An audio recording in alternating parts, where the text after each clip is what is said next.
day after 4th of July. So you know what that means. I don't know. Probably just a shitty car vlog. This is exactly what it's going to be.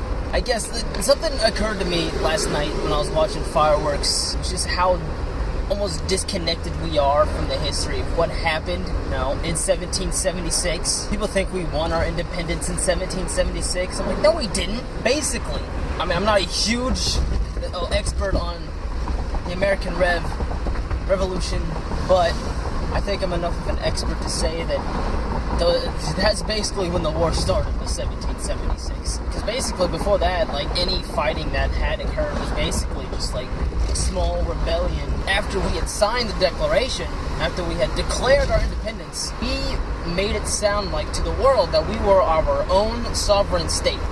That's the main thing that we were trying to get across, was that we were a sovereign state. One of the main reasons was we were getting taxed very heavily on sugar, tea, spices, cotton. We didn't have any representation in Parliament, or even with the Crown. They just didn't want to hear anything that we had to say.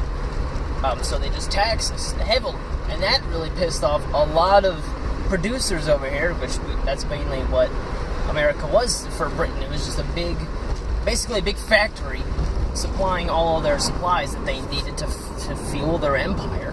When we signed the Declaration, we were just telling the world, hey, we might need help. And these British soldiers, the British Crown, they're such a tyrant, is that they're trying to take away these people's rights to govern themselves. That's basically what we were trying to tell the world. France caught on. They were one of our closest allies. Some of the Native Americans, for some reason, caught on, even though we were giving them smallpox blankets. Another thing I want to talk about is the fact that this 4th of July just didn't feel right. There was something off. I guess I see now that I never saw before, was that when we declared our independence, it was, they say by the people, they meant by the tax-paying white man. That was their view of the people. The people, we the white men of the colonies, are rejecting our British rule. That's the thing that kind of made it seem off about this 4th of July, is that I saw the injustice that like we the people put on people of, Native Americans. They barely have any rights now. Basically it's like a 200-year olive branch, like, hey, we're sorry that we massacred your people, took your lands, and made you pick up and just leave and go to a foreign place, made you reject your own gods, your own spirits. I started thinking about it, and I was like, all this stuff that America's done, and we're gonna try to claim, we're gonna try to base claim that we're the best democracy in the world. It still baffles me that basically half the population still doesn't get equal pay for equal work. I'm talking about women. They don't even get paid maternity leave. It doesn't make any sense to me. Keep claiming that Mexico is taking our jobs, and it's the Latin Americans that are coming over to the border taking our jobs. It's like, no, it's not. The jobs are always there. It's just the billionaire classes. It's just the business owners that are the ones that are hiring this cheap, illegal labor because they can exploit them. If an illegal immigrant speaks up and tries to get more pay, you know what their boss tells them? They're like, hey, go back to work, or I'll deport you. They can pay them pennies on a dollar compared to an American citizen. It doesn't make any sense. Why would we would deport illegal immigrants? They make up half of our farming force. So they make up around 8% of the entire workforce. 8%. Just illegal immigrants alone make up 8% of the workforce. And you want to deport them because they're taking your jobs. The jobs are always there. You just didn't want them. So yes, the 4th of July, it's a very good holiday, and we celebrate the fact that we became just a nation of states, and each state pledged its independence from a tyrant power.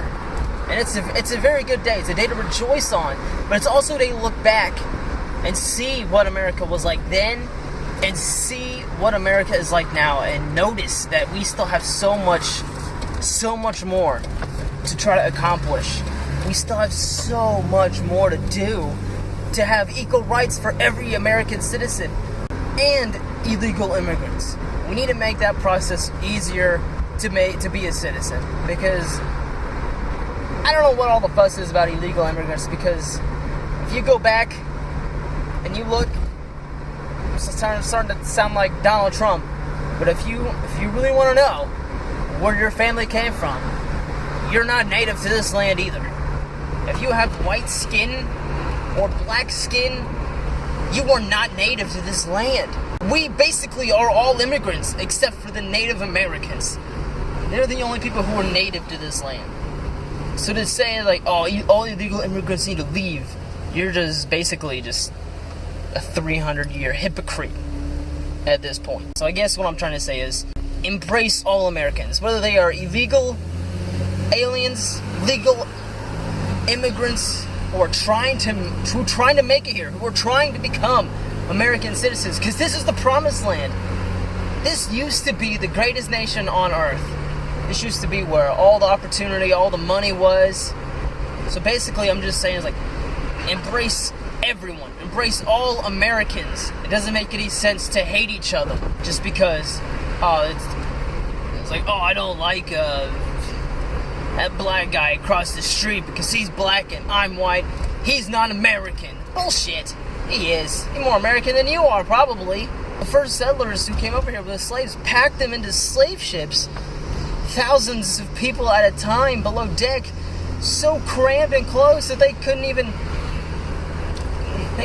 pee without peeing on each other or peeing on themselves. Just think about that for a second. I'm just saying, like, embrace all Americans as brothers and sisters, because basically we are all Americans. Illegal immigrants are just trying to do the same thing that your ancestors did, my ancestors did, hundreds of years ago, maybe even less than that. Maybe just a few dozen years ago, your family came over and established themselves here. So that's what they're trying to do. Embrace everyone as equals, because under the Constitution, all men and women and transgender people are created equal. So just treat everyone good. God damn it. Anyway, I think I'm done. I'm done ranting. I love this country, but there's so much more we need to do.